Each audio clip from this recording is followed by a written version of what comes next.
29이라고 하는 젊은 나이에 뇌졸중으로 세상을 떠난 기형도라고 하는 시인이 있습니다. 그분의 유고 시집에 우리 동네 목사님이라고 하는 제목의 시가 있어요. 읍내에서 그를 본 것은 이번이 처음이었다. 이렇게 시작하는 시인데요. 중간 생략하고요. 일주일 전에 목사님은 폐렴으로 둘째 아이를 잃었다. 장마통에 교인들은 반으로 줄었다. 더구나 그는 큰 소리로 기도하거나 손뼉을 치며 찬송하는 법도 없어 교인들은 주일마다 수군거렸다. 학생의 소년들과 목사관 뒤터에 푸성귀를 심다가 저녁 예배 늦은 적도 있었다. 성경이 아니라 생활의 밑줄을 그어야 한다는 그의 말은 집사들 사이에서 맹렬한 분노를 자아냈다. 폐렴으로 아이를 잃자 마을 전체가 은밀히 눈빛을 주고받으며 고개를 끄덕였다. 이후는 생략하고요. 시인의 눈에 비친 이 동네 교인들은 좀 이상합니다. 성경이 아니라 생활의 밑줄을 그어야 한다는 목사의 설교에 왜 분노할까? 어쩌면 성경에만 밑줄을 그었지 삶에서는 전혀 밑줄을 긋지 않아서 그래서 생활의 밑줄을 그으라고 설교했을 법도 한데 말이죠. 과연 목사가 둘째 아이를 잃었는데도 불구하고 함께 울어주고 슬퍼하기는커녕 서로 은밀한 눈빛을 주고받으면서 수군거렸습니다. 여러분은 어떻습니까? 성경에만 밑줄을 긋고 있습니까? 아니면 생활에도 밑줄을 긋고 있습니까? 우리가 성경에 밑줄을 긋는 이유가 무엇입니까? 단순히 암기하기 위해서요? 그 말씀이 은혜로워서요? 그게 아니라 그 말씀대로 살고 싶어서 우리가 그 성경 구절에 밑줄을 긋지 않습니까? 요셉의 이야기를 읽으면서 거기에 밑줄을 긋는 것도 다른 이유 때문이 아닙니다. 요셉처럼 살고 싶어서 우리가 그 성경 구절에 밑줄을 긋습니다. 꿈이 이끌어가는 인생을 살고 싶어서 그 대목에 밑줄을 긋고요. 꿈이 우리를 실현하고 연단할 때 인내하고 꿈을 포기하지 않고 나아가기 위해서 그 대목에 밑줄을 긋습니다. 죄의 유혹이 다가올 때 하나님의 은혜를 생각하며 그 은혜를 방패 삼아 유혹을 물리치려고 밑줄을 긋고요.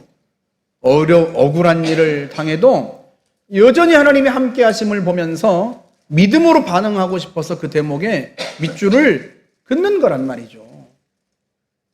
그래서 오늘 이 자리에서 선포되는 메시지에는 특별히 밑줄을 그으셔야 합니다. 단순히 성경의 밑줄을 긋는 게 아니라 여러분의 생활 속에서 밑줄을 긋고 이 메시지를 실천하기 위해서 마음에 새겨야 하는 거죠.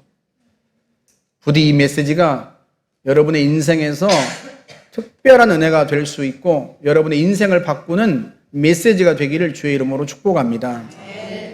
요셉이 어느 날 감옥에 있는데 애굽의 두 관리가 들어옵니다. 왕의 빵을 맡은 관원장과 술 맡은 관원장인데요.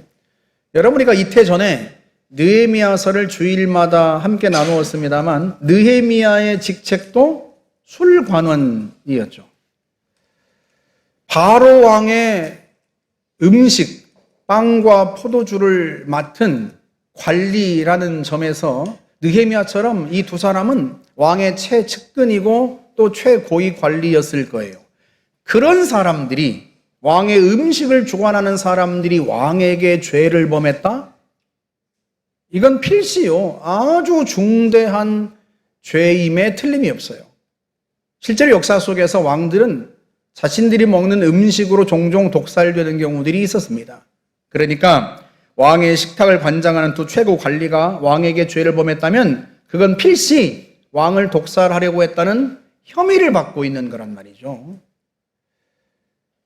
그래서 진상조사가 이루어졌고 그 진상이 밝혀지기까지는 왕의 경호대장의 집 안에 있는 감옥에 수감이 된 겁니다. 요셉이 수감되어 있는 곳이죠. 그런데 희한하게도요, 보디발이 이 애굽의 두 최고위 관리를 요셉에게 수종들게 합니다. 오늘 본문 4절 말씀을 보세요. 친위 대장이 요셉에게 그들을 수종들게 하며 요셉이 그들을 섬겼더라. 요셉을 감옥에 넣은 게 보디발입니다.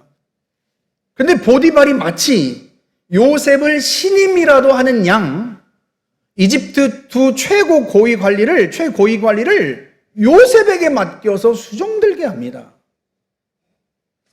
이상하지 않습니까? 왜 그럴까? 그 이유가 요셉이 그 다음에 보인 행동 속에서 엿보입니다. 우리 5절 말씀부터 한번 볼까요? 그들이 갇힌 지 여러 날이라 아침에 요셉이 들어가 보니 그들에게 근심의 빛이 있는지라. 요셉이 그 주인의 집에 자기와 함께 갇힌 바로의 신하들에게 묻되 어찌하여 오늘 당신들의 얼굴에 근심의 빛이 있나이까. 어느 날 요셉은요, 이들의 얼굴에 근심빛이 있는 것을 알아차렸습니다. 여러분, 근데 한번 생각해 보세요.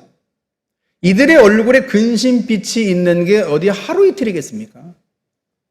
들어올 때부터 근심빛이 가득했을 거예요. 혹시라도 자기들의 혐의가 벗어지지 못해서 처형을 당하면 어쩌나 하는 그 두려움의 눈빛, 그 두려움의 빛이 얼굴에 가득하지 않았겠습니까? 물론 혐의가 벗어져서 감옥을 나가기를 바라는 그 기대감도 있었겠지만 하루하루 얼마나 초조하고 불안한 날들을 보냈겠냐 말이죠. 그런데 요셉은 들어올 때부터 낯빛이 어두웠던 이 두 사람에게서 그날따라 또 다른 깊은 근심의 빛을 보았다는 거예요. 여러분, 이게 무슨 말인지 아세요? 진심으로 두 사람을 섬기지 않고는 알아차릴 수 없는 것을 요셉이 알아차렸다는 의미입니다. 다시 말하면 요셉이 이 두 사람을 진심으로 섬긴 거예요. 여러분, 감옥이 요셉의 직장입니까? 정규직입니까? 보너스가 나와요? 성과금이 나옵니까? 자기도 억울하게 감옥에 갇혔습니다. 그런데 자기도 억울하게 감옥에 억울하게 갇힌 그 감옥에서 자기의 의지와 상관없이 그것도 자기를 감옥에 집어넣은 그 보디발이 맡긴 일에 요셉이 충성을 다합니다.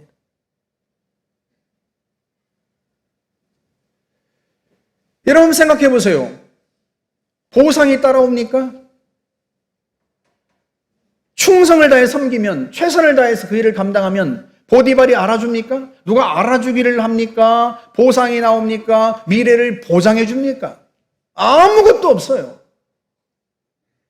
그럼에도 불구하고요, 요셉은 그 일에 최선을 다하는 거예요.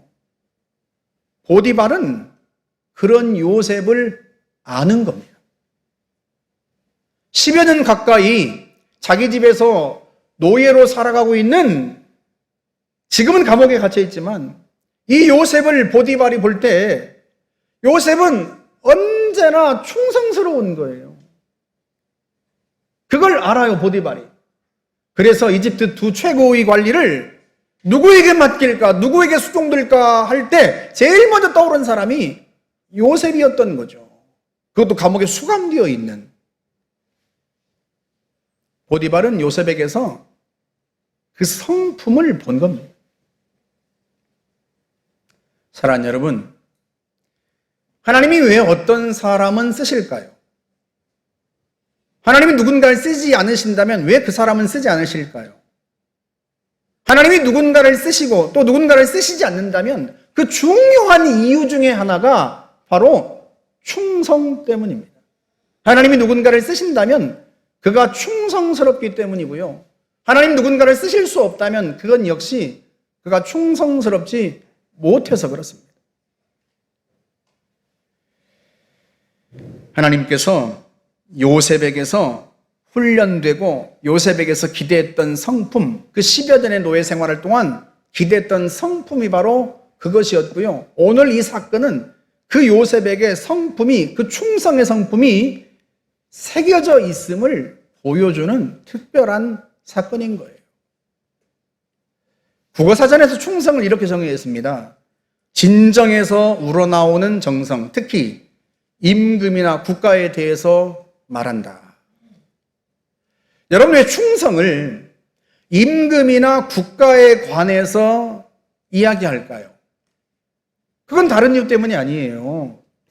만약에 왕이나 국가가 나에게 어떻게 대하느냐에 따라서 내가 충성할지 말지를 결정한다면 국가가 어떻게 존속하겠습니까? 국가가 나에게 어떻게 해주는가에 따라서 내가 세금을 낼지 말지 결정하고, 국가가 나를 어떻게 대우해 주는가에 따라서 내가 군대에 갈지 말지를 결정한다면 여러분, 국가가 어떻게 존속하겠어요? 그래서 충성이라고 하는 것은 나의 주인이나 국가가 나에게 어떤 대접을 하고 어떤 대우를 하든 그것과 상관없이 진심에서 우러나오는 정성으로 임금이나 국가를 대하는 태도를 말하는 것입니다. 구체적인 예를 한번 볼까요? 에베소서 6장 한번 보시겠어요? 종들아, 두려워하고 떨며 성실한 마음으로 육체의 상전에게 순종하기를 그리스도께 하듯 하라. 눈가림만 하여 사람을 기쁘게 하는 자처럼 하지 말고 그리스도의 종들처럼 마음으로 하나님의 뜻을 행하고 기쁜 마음으로 섬기기를 주께 하듯 하고 사람들에게 하듯 하지 말라. 종들아, 예수를 믿은 노예들에게 하는 말이에요. 그런데 그 종들에게 뭐라고 권면하는가 하면 육신의 상전에게 주님을 섬기듯이 섬겨라. 눈가림만 하지 마라. 주인이 보면 열심히 일하는 척하고 주인이 안 보면 게으름 피고 주인이 좋은 주인이면 열심히 일을 하고 주인이 나에게 대우를 잘 안 해주면, 잘못해주면 게으름 피우고 눈가림만, 그렇게 하지 마라. 그리스도께 하듯, 마치 내가 그리스도의 종인 것처럼, 그리스도를 섬기는 것처럼 그렇게 마음을 다하여 주님을 섬기듯 섬겨라. 여러분, 그런데 한번 생각해 보세요. 그때 고대의 주인들이 종들을 여러분 자식처럼 대우했겠어요? 후계자처럼 대우했겠어요? 막 부리는 거예요, 종들을, 노예들을. 주인이 종들에게 잘 대해주기니까 이런 말을 하고 있는 게 아닙니다, 여러분. 주인이 나에게 어떻게 대우하는가, 그건 상관없어요. 다만 지금 내가 해야 할 일, 내게 맡겨진 일, 그 일을 마치 주님께서 맡기신 일인 것처럼 그렇게 최선을 다해서 주님을 섬기듯이 하라는 거예요. 다시 말하면 그리스도께서 우리에게서 그 태도를 요구하신다는 의미입니다. 왜 우리가 그렇게 해야 되는 줄 아세요? 그 다음 8절 한번 보세요. 이는 각 사람이 무슨 선을 행하든지 종이나 자유인이나 주께로부터 그대로 받을 줄을 알미라. 누구에게 받는다? 주님께로부터. 육신의 상관으로부터 상을 받아요? 아니요. 주님이 보고 계신다는 거예요. 상관이 좋은 대우를 해주고 상관이 상을 주고 상관이 보상할 걸 기대해서가 아니라 너희들이 자유인이든 종이든 누구에게 상을 받는다? 주님께로부터. 그러니 주님이 맡겨주신 일인 것처럼, 주님을 섬기는 것처럼 최선을 다해 섬겨라. 그런 의미입니다. 이게 충성이에요. 그 충성의 태도를 주님께서 성도들에게 요구하시는 거예요. 주인이 나를 어떻게 대우하느냐와 상관없습니다. 보상이 있느냐 없느냐와 상관없습니다. 누가 알아주든 알아주지 않든 상관없습니다. 나에게 맡겨진 일이기 때문에 그 일에 최선을 다하는 거예요. 상황과 환경에 상관없이 일정하게 나타나는 태도, 그게 충성이에요. 그래서 충성은 성품에 속합니다. 갈라디아 5장 22절 한번 보세요. 오직 성령의 열매는 사랑과 희락과 화평과 오래 참음과 자비와 양선과 충성과 온유와 절제니. 성령께서 우리의 내면에 빚으시고 싶은 9가지 성품 중에 하나, 그게 충성입니다. 성도들이 반드시 자신의 내면에 구비해야 할 성령께서 빚어가시는 중요한 성품 중에 하나, 그게 충성이에요.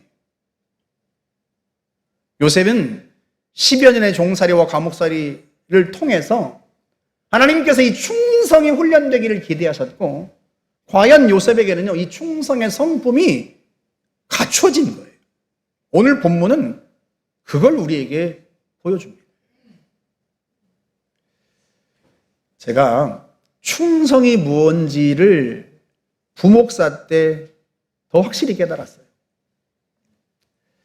교회가 부흥해 가니까 새가족들이 많이 들어왔어요. 새가족을 목장에 배치를 해야 되잖아요.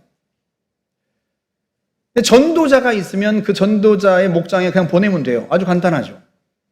근데 스스로 온 사람이라거나 또는 동네에 있다 보니까 여러 목장에서 전도를 할 수도 있잖아요. 그렇게 해서 왔는데 이분을 도대체 어느 목장으로 보내드려야 할까? 목자들이 워낙 열정적이어서 서로 자기 목장으로 보내달라는 일이 많아가지고 그것 때문에 번번이 아주 골머리를 앓았습니다. 하루는 교육자 회의가 열렸어요. 도대체 스스로 온 분들이나 또 여러 목장에서 함께 전도한 분을 어디로 보내야 될까? 이렇게 할까? 저렇게 할까? 회의를 하다가 답이 안 나오니까 담임 목사님이 저한테 이렇게 물었습니다. 박 목사님, 만약에 새 가족이 박 목사님 누이라면, 박 목사님 형제라면, 가족이라면 어느 목장으로 보내고 싶으세요? 그 말을 듣는 순간 다 제명이 됐어요. 안개가 머릿속에서 싹 거치고요. 어디로 보내야 되는지 너무나 선명해졌습니다. 어떤 목자분들은요, 열정은 있는데요, 돌보지를 않아요. 이번 주간 바빠서, 일이 많아서, 생각지도 못한 일이 벌어져가지고, 신방도 못하고, 전화도 못했다는 거예요. 제가 새가족부를 오랫동안 담당했기 때문에, 제가 항상 새가족이 오는지 안 오는지 확인하거든요. 제가 800명의 성도가 있었어도요, 누가 결석했는지를 제가 다 알아요. 그래서 제가 목자에게 일일이 다 묻습니다. 왜 이분이 못 왔습니까? 물어요. 그러면 모른다는 거예요. 그래서 제가요, 아니 어떻게 모를 수가 있습니까? 하고 추궁합니다. 왜 추궁하겠어요? 보내달라고 해서 보내줬거든요. 자기 목장에 보내달라고 해서 보내준 거예요. 근데 일이 바빴다는 거예요. 일이 많았다는 거예요. 정신이 없었다는 거예요. 그건 핑계예요. 장모님을 이번에 가서 만나고 결단시키고 왔습니다만 어제도 본당에서 기도를 하다가 다시 또 전화를 했어요. 장모님, 내일은 반드시 가셔야 됩니다. 그리고 장모님 오늘 예배를 갔을 거란 말이죠. 그럼 한번 생각해 보세요. 장모님을 전도하는데요, 20년 가까이 걸렸습니다. 제가 부목사로 있을 때도요, 신설동에서부터 제가 부목사라는 양천구 신정동까지 모시고 와서 10번이나 집회에 참석시킬 정도였어요. 근데 이분이 고집이 얼마나 센지요. 도무지 듣지를 않아요. 그런 고집이 센 분을 결단시키고 왔어요. 그래서 갔단 말이에요. 이분이 이번에 갔더니 뭐라고 말씀하신 줄 아세요? 아유, 박서방, 머리가 쉽게 숙여지겠나? 그러시는 거예요. 아, 이분이요, 뭘 알긴 제대로 아시는 거예요.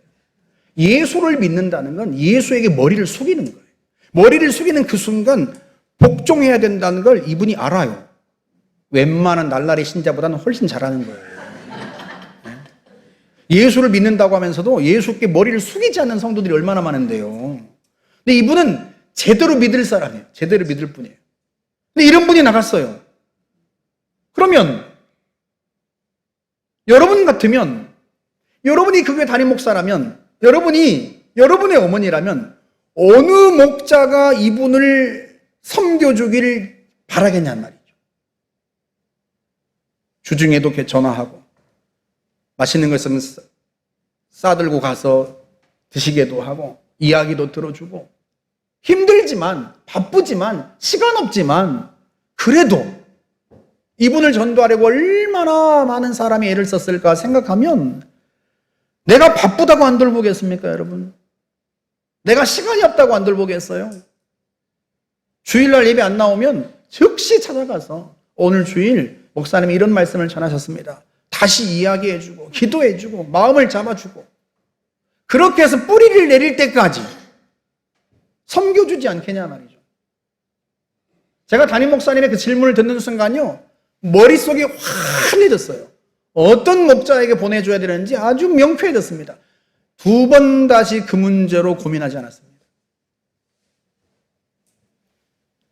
그리고 그때 마태복음 25장 29절의 의미가요, 선명하게 깨달아졌어요. 한번 볼까요? 무릇 있는 자는 받아 풍족하게 되고 없는 자는 그 있는 것까지 빼앗기리라. 주인이 먼 길을 떠나면서 세 종에게 각각 5달란트와 2달란트, 1달란트를 맡겼습니다. 5달란트와 2달란트를 받은 종은요, 즉시 나가서 장사해서 2배를 남겼어요. 그 종들에게 주인이 돌아와서 했던 말, 여러분 기억나세요? 잘하였도다. 착하고 충성된 종아. 네가 적은 일에 충성하였으니 내가 많은 것을 너에게 맡기리라. 네 주인의 즐거움에 참여할지어다. 충성된 종아.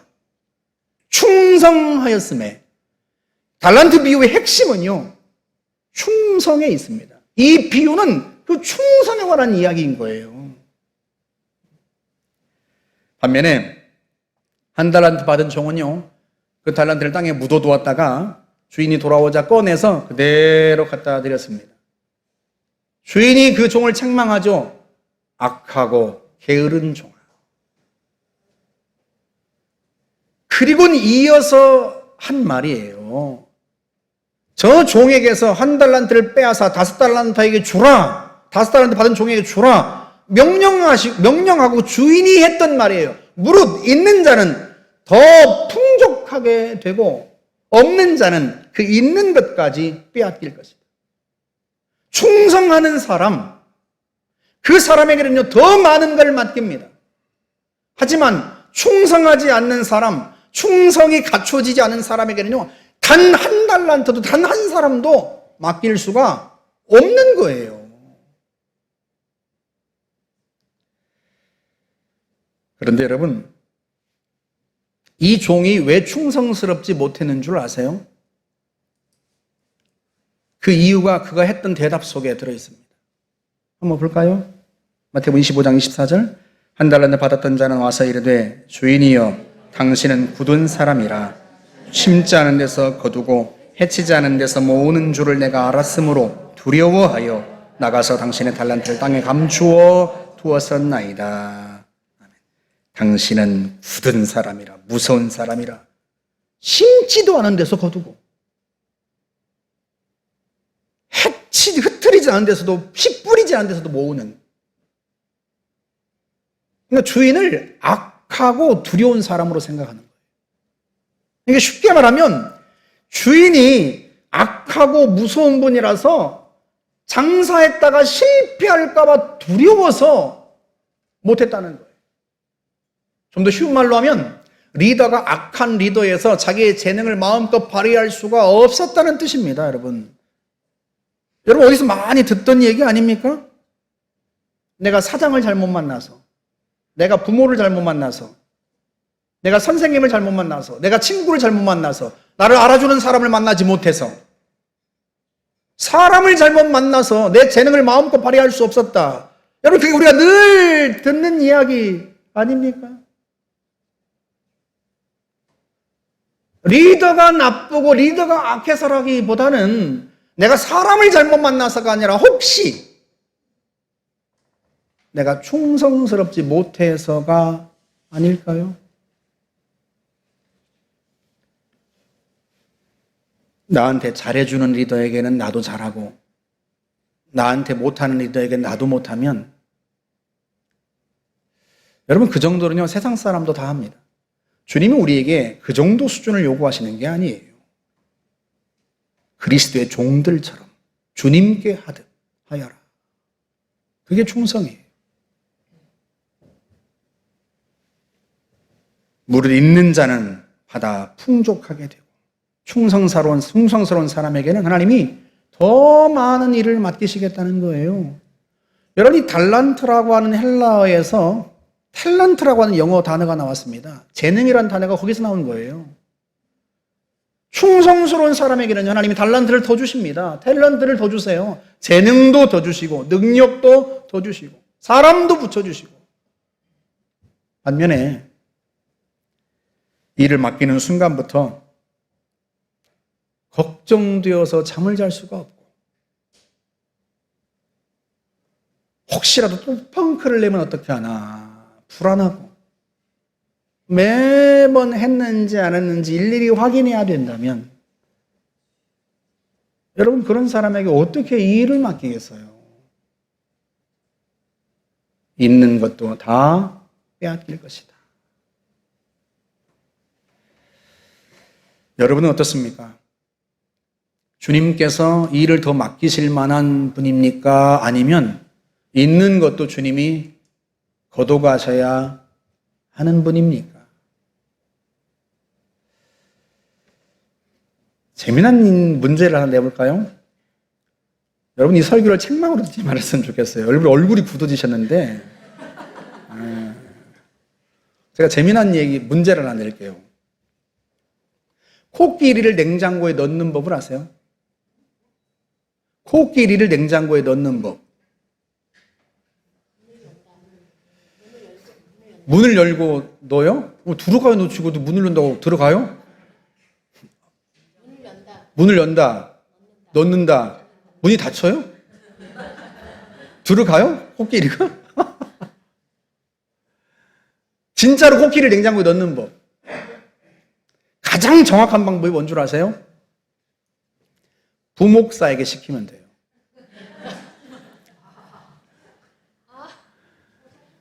여러분, 이 말이 부목사의 비애를 일컫는 유머겠지만 저는 이 이야기를 들을 때마다 이 말처럼 진리가 없다, 늘 그 생각을 했어요. 여러분, 부목사가 어떤 사람입니까? 이제 목사 안수를 받은 사람. 목사 안수를 받았다고 목사입니까?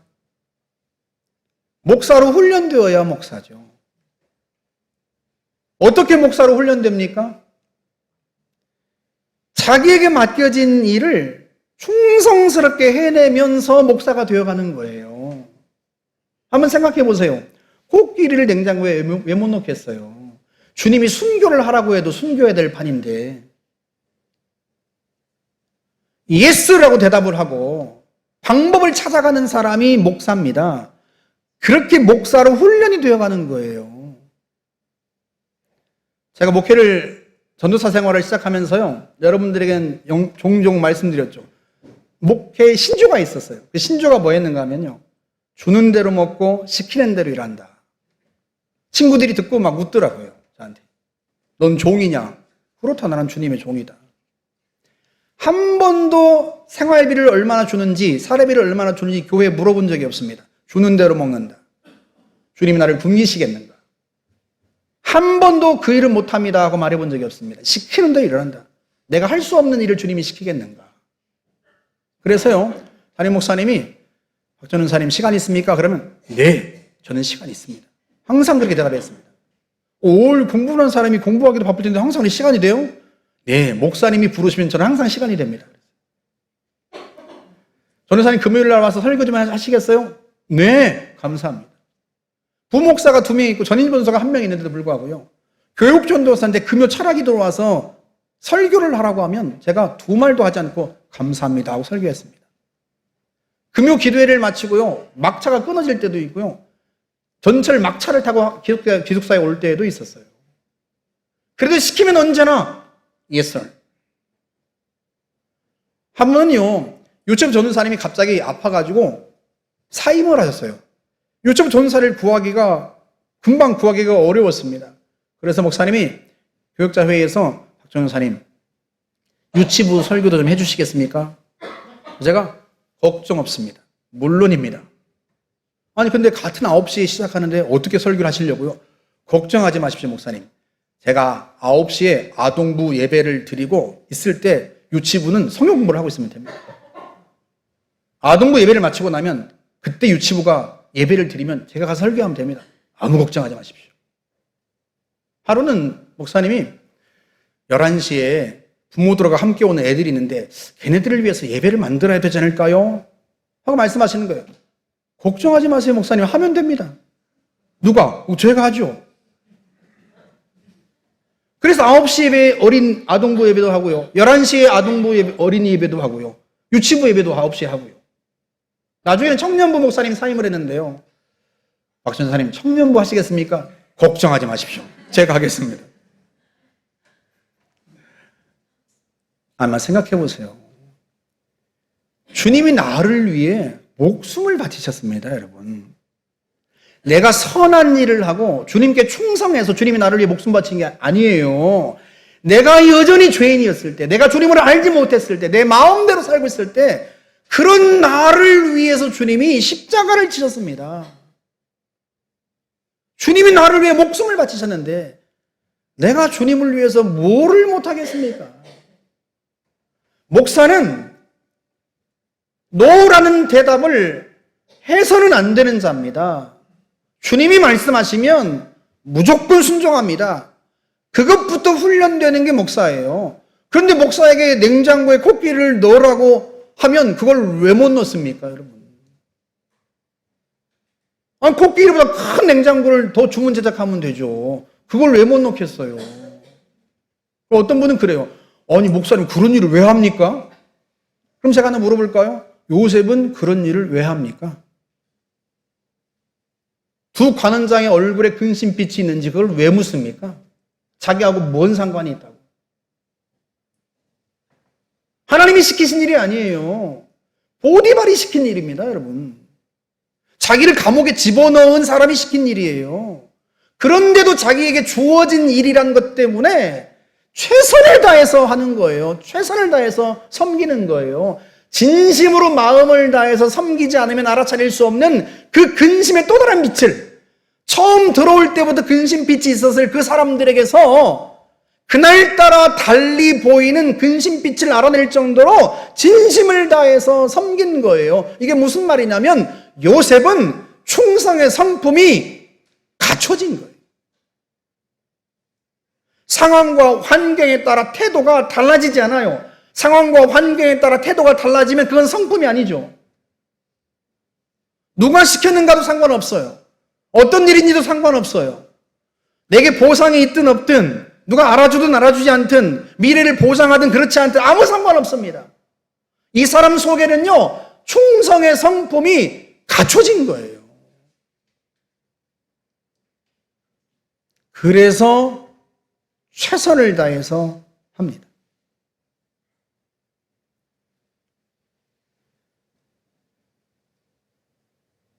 갈렙을 한번 생각해 보세요. 여호수아와 갈렙을 비롯한 12 정탐꾼을 모세가 가나안 땅으로 정탐을 보냅니다. 막상 가서 봤더니요, 성벽은 두껍기가 말할 데 없고 크기는 또 성은 얼마나 큰지, 게다가 가나안 군사들은 기골이 장대하고 거인족까지 있습니다. 여러분, 이쯤 되면 못한다고 말해야 되는 거 아니겠어요? 코끼리를 냉장고에 넣는 것과는 비교할 수 없을 정도로 이건 불가능한 일이죠. 그래서 실제로 많은 정탐꾼들과 이스라엘 백성들이요, 불가능하다고 밤새 통곡하고 하나님께 항의했습니다. 그런데요, 갈렙은 달랐어요. 그의 말을 한번 볼까요? 민수기 14장, 그 땅 백성을 두려워하지 말라. 그들은 우리의 먹이라. 그들의 보호자는 그들에게서 떠났고 여호와는 우리와 함께 하시느니라. 그들을 두려워하지 말라. 오, 이렇게 멋진 말을 밑줄 쫙. 한 번쯤은 다 그어보셨을 거예요, 이 말에. 여러분, 왜 갈렙의 말에 성경 구절에는 밑줄을 그으면서 왜 생활 속에서는 밑줄을 긋지 않습니까? 이래서 못하고 저래서 못하고 상황이 안 좋아서 장비가 없고 사람이 없고 인력이 없고 시간이 없고 재정이 없고 못한다는 말을 얼마나 많은 핑계를 대는지요. 우리가 그렇게 신앙생활을 하고 있지 않느냐 말이죠. 여러분 얼굴이 점점 굳어지셔서 제가 더 하기가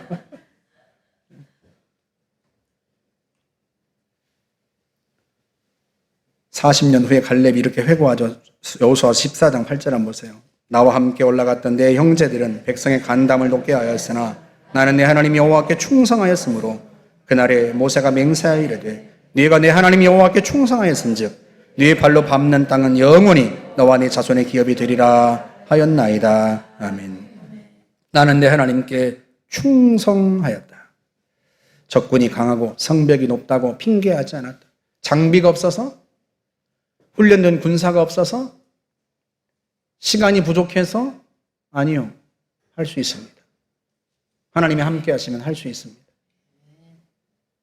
그걸 성경은 충성이라고 표현했습니다. 모세도 직접 그렇게 얘기했다는 거예요. 네가 내 하나님 여호와께 충성하였다. 제가 이 설교를 준비하면서 혹여라도 우리 목사님 밑에서 일하는 부교육자들은 힘들겠다, 그렇게 생각하시는 분이 계실까 봐, 또는 우리 목사님은 꼰대다 꼰대, 그럴까 봐 내가 참 염려가 되었어요. 제가 왜 그런 염려를 하겠어요? 충성의 덕목이 사라져가는 시대를 우리가 살고 있는 거예요.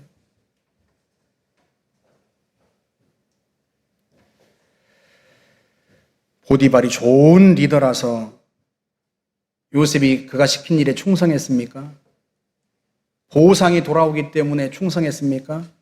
미래를 보장해 주는 거라서 충성했습니까? 그렇지 않습니다. 누가 시키든 자기에게 맡겨진 일이면 그는요 성실하게 해냅니다. 충성의 성품이 10여 년의 세월 동안 그 속에 갖춰진 거예요. 하나님은요 이런 사람은 어디라도 마음 놓고 쓰실 수가 있습니다. 우리가 그런 사람이 되어야 하지 않겠습니까? 하나님이 마음껏 쓰실 만한 사람, 어떤 일이든 무슨 일이든, 일이 작고 크고를 떠나서 중요하게 보이든 중요하지 않게 보이든 그것과 상관없이, 보상이 따라오든 따라오지 않든, 누가 알아주든 알아주지 않든, 그 모든 것과 상관없이, 그 상황과 환경에 아무런 상관없이 항상 일정한 태도로 하나님께 반응할 줄 아는 사람, 그런 사람을 결국엔 주님이 쓰시는 거예요. 나는 여러분들이 주님께 쓰임받는 사람이 되었으면 좋겠어요. 주님께 인정받는 사람이 되었으면 좋겠어요. 그러려면 성경의 밑줄을 긋기 이전에 우리의 삶의 밑줄을 그어야 합니다. 충성을 훈련하고 또 훈련하고 충성의 성품이 내 안에 맺히게 해야 합니다. 내가 수많은 크리스천 사장들을 만났지만요, 그분들이 하나같이 안타깝게 하는 이야기가 뭔가 하면 사장처럼 일하는 직원을 볼 수 없다는 거예요. 당연하죠. 사장처럼 일하는 직원을 찾기가 힘들죠. 왜? 사장이 아니니까. 그런데요, 최소한 사장의 마인드를 가지고 있는 사람이 있어야지 않겠냐 말이죠. 보상을 주지 않아서요? 사장이 좋은 사람이 아니라서요? 아니요, 그 문제가 아니에요. 내 인격의 문제고요, 내 삶의 태도에 대한 문제입니다. 적어도 세상 사람들은 우리가 말할 필요 없어요. 그러나 크리스찬이라면, 성도라면 주님의 말씀에 순복해서 내가 세상에서 빛으로 살아가고자 한다면, 내가 소금으로 살아가고자 한다면 세상 사람들과는 다른 기준과 다른 수준으로 나아가야 하지 않겠냐 말이죠. 그게 그리스도의 사람이에요. 그게 성도고요. 그 충성을 하나님이 우리에게 요구하시는 거예요. 맡은 자들에게 구할 것은 충성이니라. 그게 고린도전서 4장에서 바울을 통해 주님이 하신 말씀입니다. 맡은 자들에게, 일을 맡은 자들에게, 하나님이 맡긴 자들에게 요구하시는 것, 구하시는 것, 찾으시는 것, 그게 뭐라고요? 충성. 그런데 그 충성은 한순간에 만들어지지 않아요. 성품이기 때문에 오랜 세월 누가 무슨 일을 맡기든 그것이 내 일이라면 최선을 다하고 주님이 맡기신 일처럼 충성을 다하면 어느 순간 그 성품이 내 안에 자리 잡고 나는 상황과 환경에 상관없이, 그 어떤 것에 상관없이 항상 일관된 태도로 그렇게 사는 거예요. 그런 사람은 하나님께서 어디든 마음껏 걱정 안 하고 쓰실 수가 있는 거고요. 저와 여러분들이 그 충성을 훈련하여서 하나님께서 쓰실 만한 사람 다 될 수 있기를 주님의 이름으로 축복합니다. 우리 같이 한번 기도합시다. 주님, 내 삶에서 이런저런 핑계를 제하겠습니다. 내게 맡겨진 일이라면, 내게 맡기시는 일이라면, 누구를 통해서 맡기시든 해야 되는 일이라면 기쁜 마음으로 주님을 섬기듯 그렇게 충성을 다하겠습니다. 훈련하겠습니다. 연단하겠습니다. 충성스러운 사람이 되겠습니다. 보상이 없어도, 칭찬이 없어도, 알아주지 않아도 리더가 어떤 사람이든 상관없이 주님께서 맡기신 일이라 생각하여 충성하겠습니다. 성령님 도와주십시오. 깨우쳐 주십시오. 인도해 주십시오. 같이 한번 기도합시다. 전능하신 하나님 아버지, 참으로 저희들을 붙들어 주시기를 바라고 원합니다. 성령님 인도하여 주옵소서. 전능하신 하나님 함께하여 주옵소서. 우리가 충성의 성품을 하나님 갖추기를 원합니다. 구비하기를 원합니다. 하나님의 성령께서 주의 영이 우리 가운데 계시면서 우리를 훈련하고 연단하여서 우리 안에 열매 맺고 싶은 그 충성의 성품이 우리 안에 갖춰지기를 간절히 사모합니다. 하나님 아버지, 누가 나에게 일을 맡기든 그 일이 중요한 일이든 그렇지 않은 일이든 보상이 따르든 따르지 않든 그거 상관없이 내게 맡겨진 일은 최선을 다해서 마음을 다하여 정성껏 그리스도에게 하듯 그리스도의 종들처럼 주님께 상을 받을 줄 알아, 주님이 기뻐하실 줄 알아 최선을 다해서 해낼 수 있는 저희들이 될 수 있기를 원합니다. 아버지 하나님, 일상 속에서 훈련하겠습니다. 일상 속에서 연단하겠습니다. 전능하신 하나님 아버지, 저희들을 붙들어 주시기를 바라고 원합니다. 성령님 역사하여 주옵소서. 은혜를 베풀어 주옵소서. 아버지 하나님, 우리 모두가 다 주님 쓰실 만한 사람이 될 수 있기를 원합니다. 하나님 아버지께서 마음껏 쓰실 만한 사람, 염려 없이 걱정 없이 하나님이 기꺼이 쓰실 만한 하나님의 사람들이 다 되어서 하나님 앞에 영광 돌리게 해주시고 우리의 인생 속에 하나님이 부어주시는 더 많은 은총과 더 많은 능력과 더 많은 재능을 하나님 구비할 수 있도록 하나님 도와주시기를 바랍니다. 성령님 깨우쳐 주옵소서. 전능하신 아버지 하나님, 착하고 충성된 종이라 칭찬받는 저희들이 될 수 있기를 원합니다. 사람에게서뿐만 아니라 주님께로부터 칭찬받기를 원합니다. 그런 사람이 되기를 원합니다. 성령님 우리를 이끌어 주옵소서. 우리를 도와주옵소서. 세상에서 빛으로 소금으로 살기를 원합니다. 그리스도의 영광을 나타낼 수 있기를 원합니다. 하나님의 이름을 영광스럽게 원합니다. 나를 통하여 하나님의 이름이 드러나며 하나님의 영광이 나타나기를 원합니다. 나의 성실한 태도 때문에, 나의 충성스러움 때문에, 변치 않는 나의 성품 때문에 하나님 아버지, 많은 사람들이 내 안에 계신 그리스도를 근무하며 내 안에 계신 그리스도께 영광을 돌리는 그런 하나님의 사람이 되게 하여 주시기를 바랍니다. 주님, 저희들을 도와주옵소서. 성령님 우리를 이끌어 주옵소서. 역사하여 주옵소서. 축복하실 줄 확신합니다. 우리 청년들과 중고등부 아이들, 우리 아이들을 위해서 기도합시다.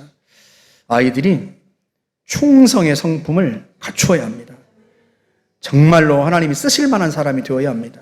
게으르고 악한 종이 아니라 착하고 충성된 종, 맡겨진 일은 최선을 다해 감당해내고 성과를, 보상을 기대하지 않고 그것과 상관없이 내게 맡겨진 일이라면 정말로 주님이 하는 것처럼 할 수 있는 사람이 되어야 합니다. 그러려면 주님을 만나야 합니다. 살아계신 하나님을 만나야 합니다. 이번 수련회를 통하여 우리 아이들을 만나주시고 우리 아이들이 하나님이 쓰실 만한 사람으로 연단되고 변화되어 갈 수 있도록 이끌어달라고 우리 같이 한번 기도하겠습니다. 전능하신 하나님 아버지, 우리 아이들을 붙들어 주시기를 바라고 원합니다.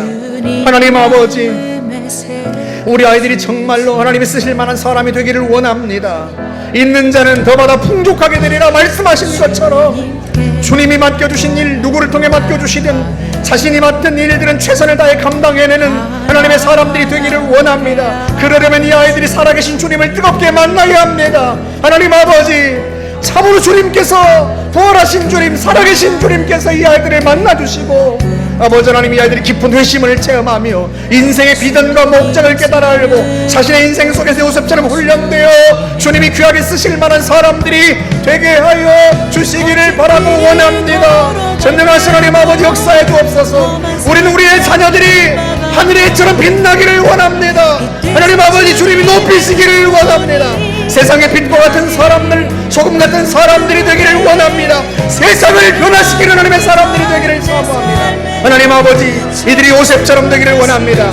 내가 내 영을 만민에게 부어주리니 너희의 자녀들이 장래를 말하며 너희들 젊은이가 이상을 보리라 말씀해 주었사오니, 살아계신 하나님의 영을 받아 성령님이 보여주시는 꿈과 비전을 향해 전진할 수 있게 하시고, 하나님이 이끄신 대로 훈련되고 연단되어서 충성스러운 사람이 되어 주님이 어디에나 어느 곳에서나 어떤 일에나 마음껏 쓰실 만한 믿음직스러운 사람들이 될 수 있도록 하나님 우리 아이들을 붙들어 주시고 아버지의 영으로 임하여 주시고 하나님 역사하여 주옵소서. 축복하여 주옵소서. 함께 하실 줄을 확신합니다.